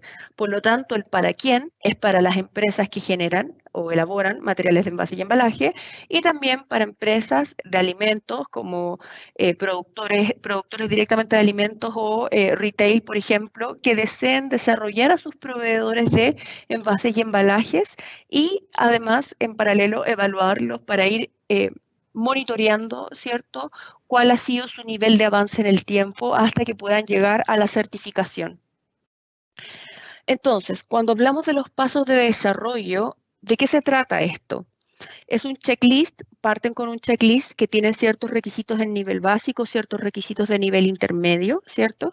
Entonces las empresas parten con un análisis de brecha. ¿Por qué es tan importante generar un análisis de brecha o un diagnóstico, una evaluación de diagnóstico? Para que esta empresa pueda saber cuánto es lo que le falta para poder alcanzar el cumplimiento del nivel básico, para poder saber cuánto es lo que le falta para alcanzar el nivel intermedio y cuánto es lo que le falta para la certificación, de tal manera de que las inversiones que tenga que hacer también las pueda planificar y su implementación también esté incorporada en su estructura de gastos o en su estructura de inversión. Y es esto también muy importante en esta implementación paulatina de 3 años, ¿sí? Ahora, estos pasos de desarrollo se basan, o el pilar es la mejora continua, desde el inicio, desde que ellos están implementando, las empresas parten implementando los requisitos de nivel básico, el enfoque es a la mejora continua. Porque lo que nosotros esperamos es que en la medida en que vayan avanzando de nivel, vayan evolucionando en sus procesos, ¿sí?, hasta llegar a la certificación. Pero el hecho de llegar a la certificación tampoco quiere decir que ya ahí ya yo estoy listo, ya mejoré, no, sino que la mejora continua sigue en el tiempo.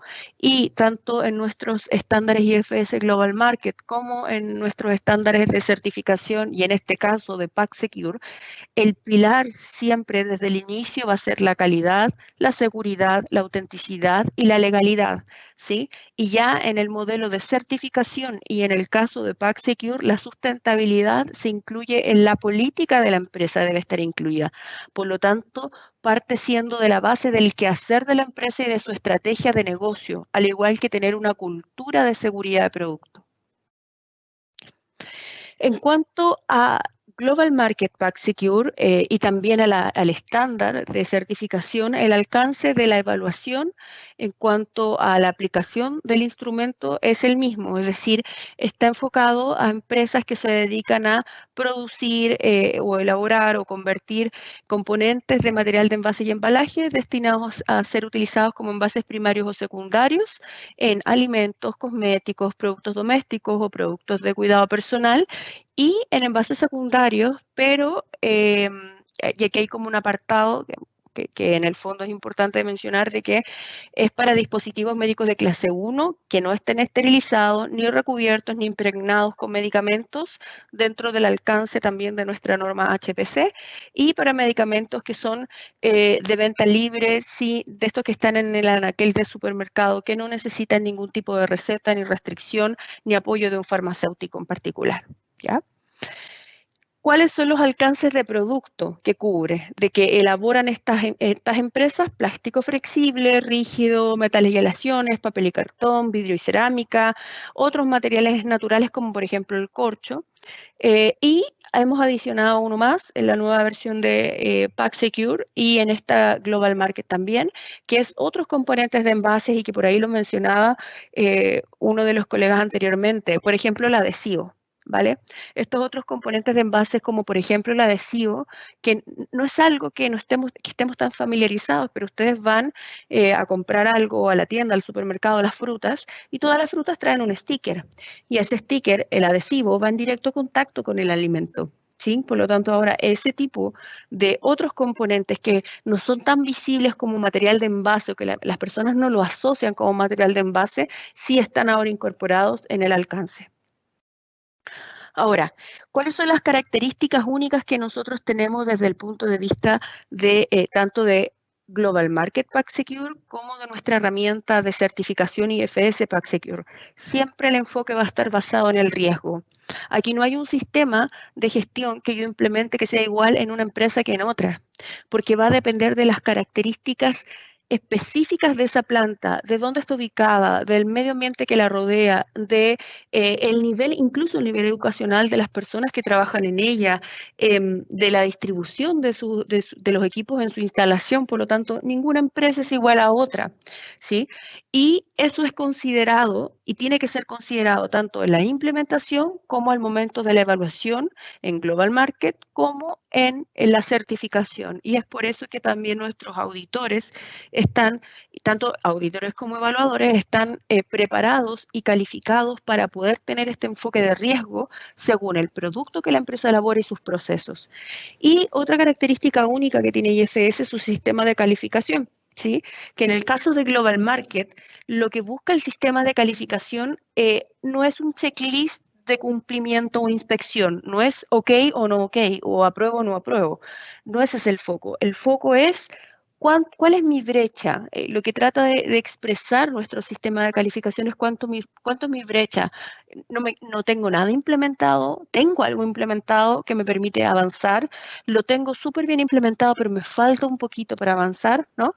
Entonces eso me permite a mí identificar cuáles son mis fortalezas y debilidades, y también planificar cuáles van a ser mis acciones de mejora en función de lo que realmente me falta, qué le doy prioridad. Y todas las medidas enfocadas siempre en la mejora continua.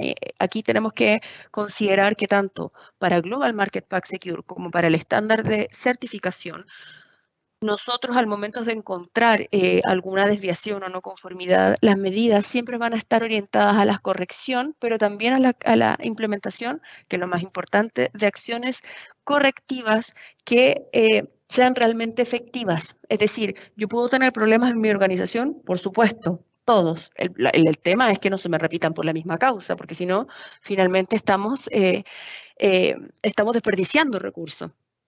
Y nuestro sistema de calificación, al no ser un sistema binario, castigador, motiva hacia la mejora continua. Entonces, ¿cómo se califican estos requisitos?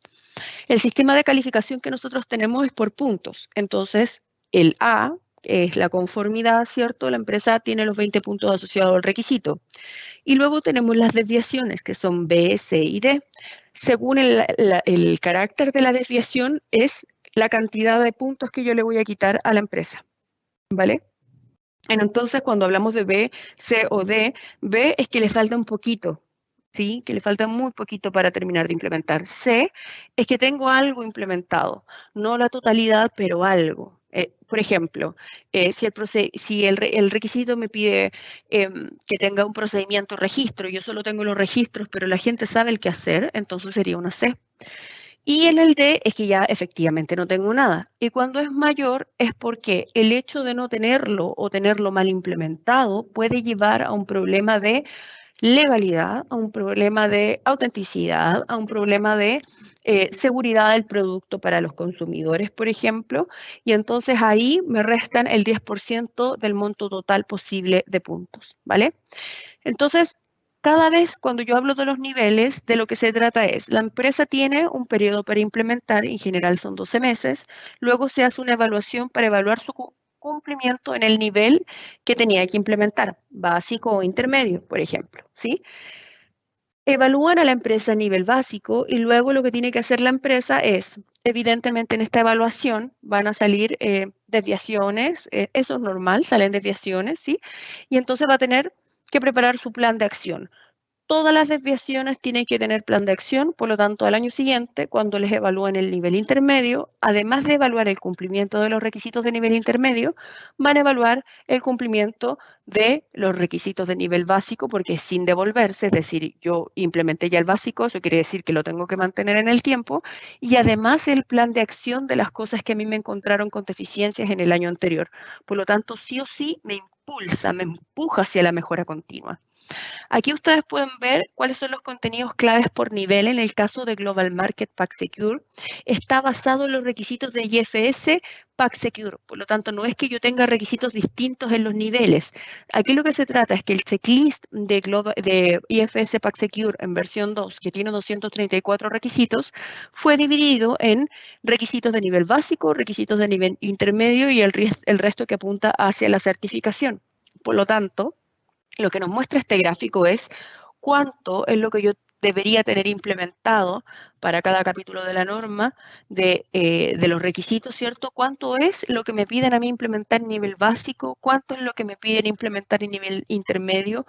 ¿Y cuál sería mi gap para la certificación? ¿Vale? Este diagrama es un poco más clarificador en cuanto a los pasos. Como ya les contaba, hay que hacer un análisis de brecha en función del checklist para poder determinar si la empresa efectivamente a lo mejor ya cumple el básico, ¿no? Y entonces no tiene para qué volver a esperar al otro año una evaluación del nivel básico. Quizás al año siguiente mejor va y puede evaluarse directamente en el intermedio. ¿Para qué esperar, no? Hay empresas que cuando hacen el análisis de brecha no tienen nada, entonces casi como que quedan debiendo puntos. Y hay otras que no, que están incluso, exceden el intermedio y ya podrían prepararse hacia una certificación. Por lo tanto, el análisis de brechas es una excelente herramienta para poder llegar a determinar qué es lo que yo necesito y poder planificar cuánto es lo que me va a tomar a mí llegar hacia una certificación. Ahora, la gracia de ir hacia la certificación a través de Global Market y no hacia la certificación directa, es porque tengo yo tiempo suficiente para poder planificar mi implementación con un enfoque lógico, pero también con un enfoque de optimización de los recursos, entendiendo que los recursos son escasos, ¿sí? Y para eso, ¿cómo entramos nosotros como IFS? Nosotros como IFS tenemos una serie de herramientas tecnológicas diseñadas para apoyar y facilitar las actividades de gestión de inocuidad o seguridad en este caso y calidad de las empresas. Y para eso tenemos una base de datos, tenemos el Trend Risk Monitor, tenemos el Audit Express, el Pathway, los entrenamientos de la industria y el sitio web de IFS que tiene un montón de información. Y ahora les voy a dar digamos, un repaso general de todas las herramientas que nosotros disponemos para que las empresas, tanto que están participando en programas Global Market o que se están evaluando en Global Market para ir hacia una certificación, como aquellas empresas que están certificadas en IFS, puedan utilizar estas herramientas tecnológicas y apoyarse con IFS como un partner estratégico hacia la mejora continua. Ahora, todas estas herramientas que yo les acabo de mencionar para nuestros clientes, digamos, de IFS, las empresas que participan en Global Market o que se certifican con IFS son gratuitas. Entonces, vamos viendo. Lo primero es el Pathway. Esta es una herramienta extraordinaria que IFS lanzó este año, que nace, su iniciativa se origina porque finalmente en programas de desarrollo de proveedores o incluso en empresas que iban hacia la certificación, existía una brecha bastante importante en el, bueno, ¿yo cómo lo hago? O repente estoy implementando y el sistema se cae. ¿Y por qué se caen los sistemas? ¿Qué es lo que pasa? O llegaban e implementaban y al momento de la certificación existía una brecha importante de información, por ejemplo, de la comprensión de los conceptos básicos cuando hablamos de, por ejemplo, seguridad o cuando hablamos de trazabilidad. ¿Qué es la trazabilidad para mí? ¿Cómo yo la puedo implementar en mi empresa? ¿Qué es cultura de seguridad de producto? ¿Cómo yo implemento fraude de producto? ¿Sí? Entonces, las empresas trataban de alguna manera de avanzar en esto, pero existen distintas fuentes de información, por lo tanto, ¿cuál es la fuente de información confiable? Y al final, tanto en evaluaciones como en procesos de certificación, evidenciamos brechas bastante importantes de implementación y las empresas al final o tenían evaluaciones fallidas en los programas de Global Market o en las certificaciones les costaba mucho llegar hacia un proceso finalmente exitoso. Entonces de ahí se origina este programa de Pathway y el Pathway lo que hace es llevar de la mano tanto a las empresas que están implementando Global Market, ¿cierto? O incluso a las empresas certificadas, pero principalmente a las empresas Global Market las lleva de la mano para ir implementando paso a paso. Entonces existe un sistema de información de apoyo gratuito que les permite aprender desde acciones correctivas hasta incluso poder planificar la implementación de su sistema para llegar de manera exitosa a una certificación, ¿vale?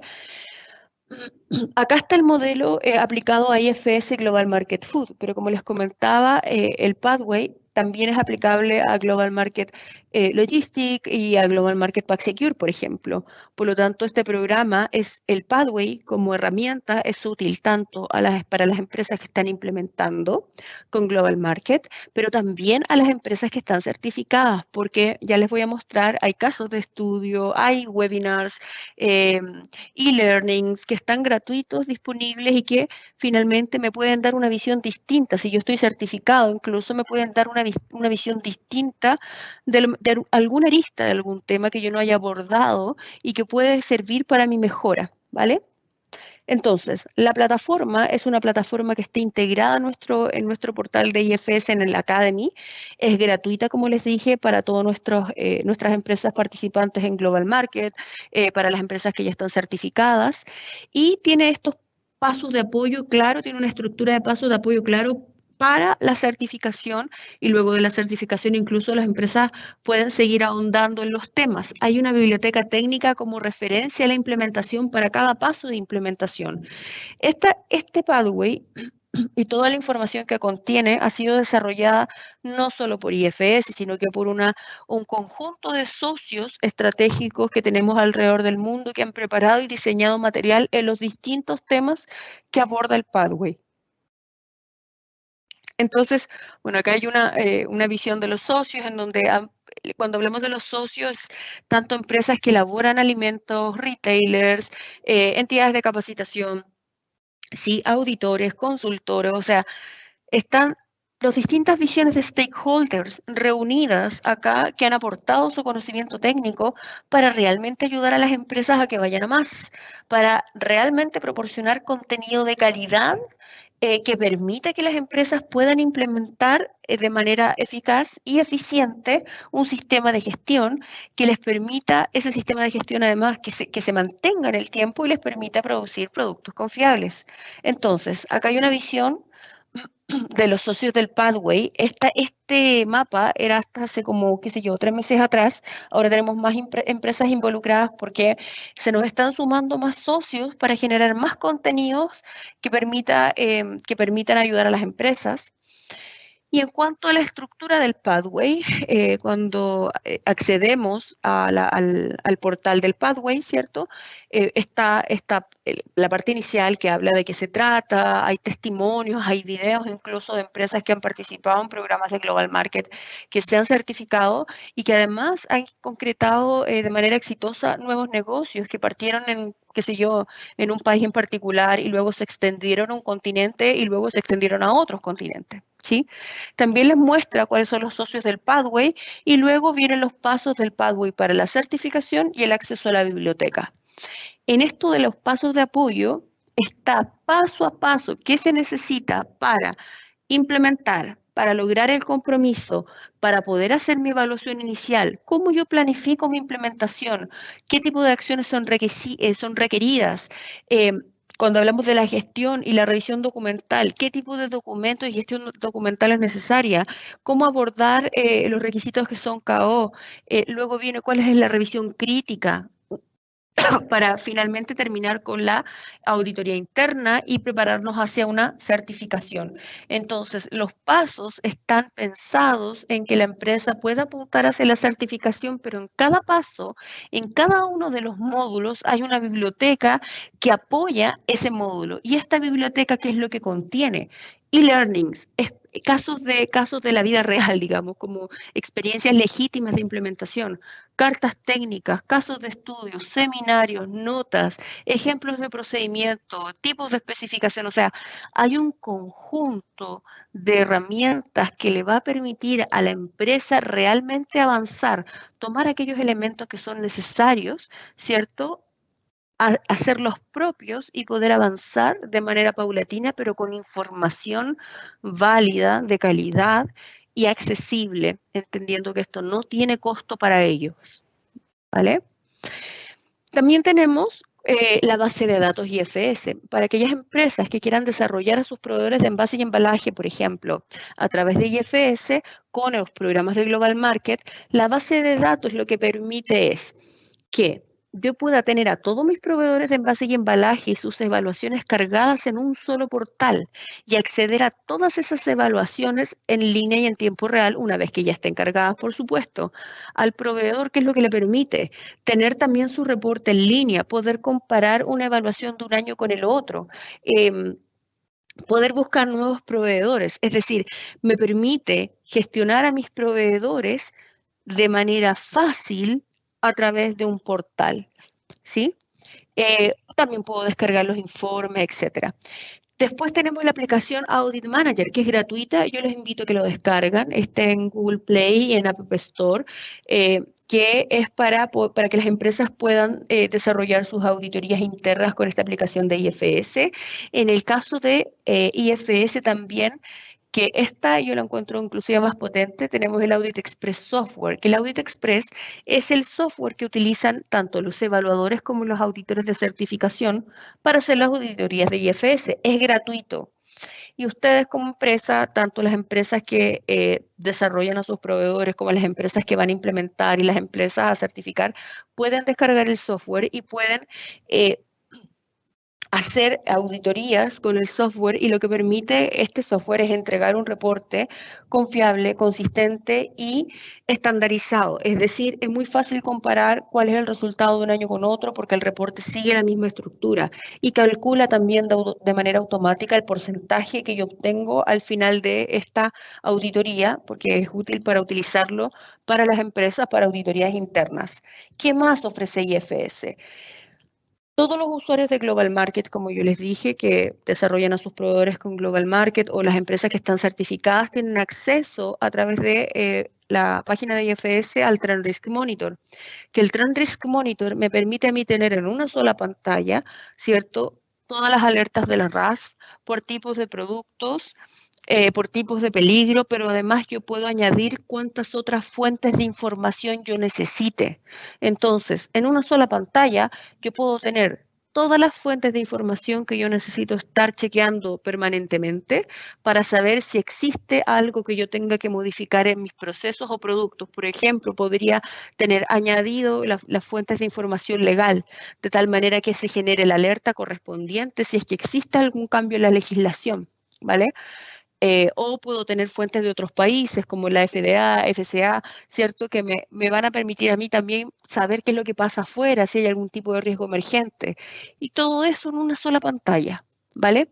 Además, todas aquellas empresas que estén suscritas al newsletter de IFS, estén certificadas o no, participen en Global Market o no, tienen acceso al Trend Risk Report, que es un informe mensual que nosotros elaboramos como IFS, que es interactivo y muestran un mapa, todos los incidentes más importantes que han habido respecto de productos, y yo puedo pinchar ese mapa interactivo y me lleva directamente hacia la fuente de información.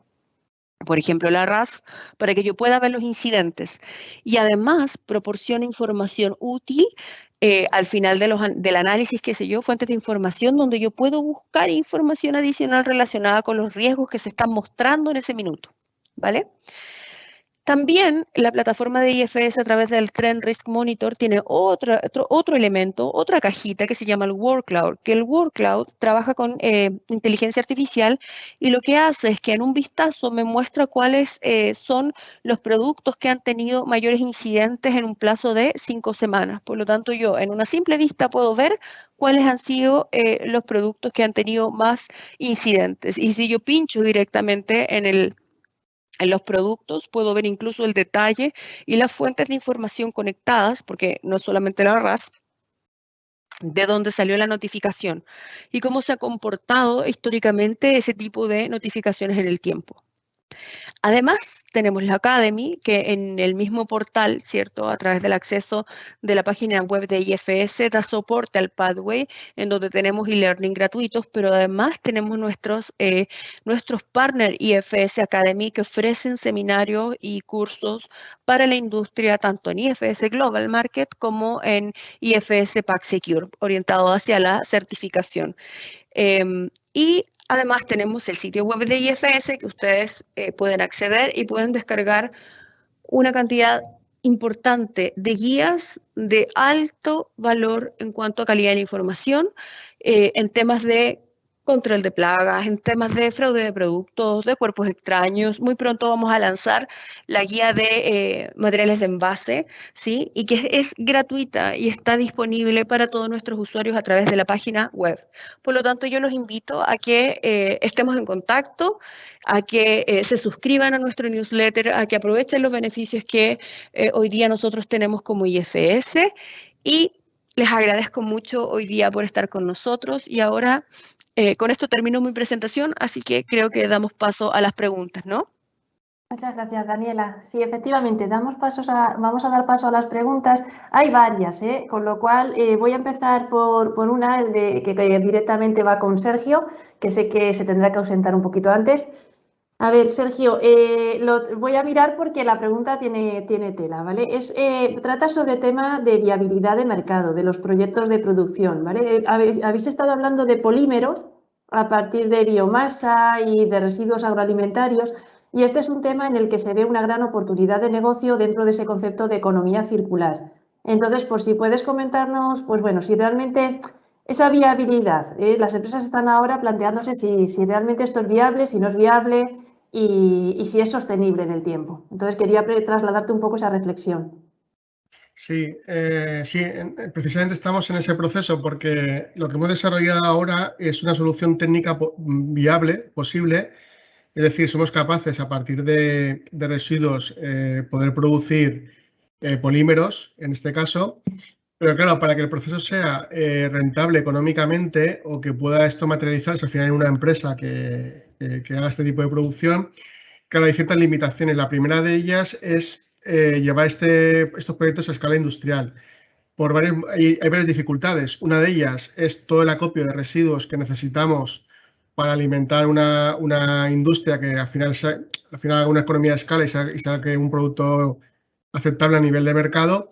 Y claro, todo ese sistema de gestión de recogida, pues ahora mismo no estaría implementado, con lo cual eso es una dificultad.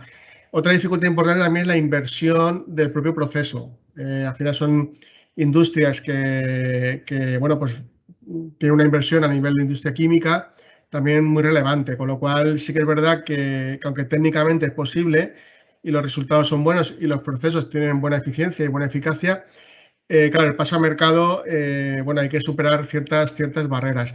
Pero no es más distinto que lo que ha ocurrido con el reciclado químico. O sea, el reciclado químico hace 10 años no era viable económicamente y no irrumpía por todo ese sobrecoste que había que hacer de instalaciones, bueno, pues de plantas de reactores químicos, etcétera. Pero al final, como la economía circular te obliga y la legislación te lleva por ahí, pues para mí esto es una cuestión de tiempo. Es decir, que con el tiempo habrá que dar el paso porque si no, no podremos valorizar todos los residuos que queremos valorizar. Entonces es un tema que será cuestión de tiempo. Muchas gracias. Me comentaban también una reflexión en materia de etiquetado, ¿no? Es decir, que al final ese etiquetado entraña, ¿vale? Información, conlleva información sobre la información nutricional del producto, pero también información sobre cómo se ha producido ese producto, cómo es el sello de bienestar animal, que ahora también estamos trabajando, también lo que contiene el envase de ese producto, al final el etiquetado, que se supone que busca o persigue dar información clara al consumidor, facilitar información al consumidor, me trasladaban un poco que con tanto logo y con tanta, ¿vale? Al final no sabes, me decían, creemos que es contraproducente al final tanto sello sobre el etiquetado. No sé qué opinas tú, Sergio. Yo el otro día cogí una botella de agua, de agua animal, algo así, y pude contar hasta 6. Hasta 6 hasta 6 logos diferentes. Entonces, claro, no sabemos. ¿Tú qué opinas de este tema? A ver, sí, efectivamente al final entiendo que es complicado, sobre todo en ciertos productos, el tener todo este etiquetaje, ¿no? O etiquetado, ¿no? Pero también por otra parte, al final lo que queremos con estas acciones, o un poco por qué etiquetamos, ¿no? ¿Cuál es el objetivo? Al final lo que queremos es seguir, ¿no? Concienciando el siguiente paso de la cadena, que en este caso es el consumidor.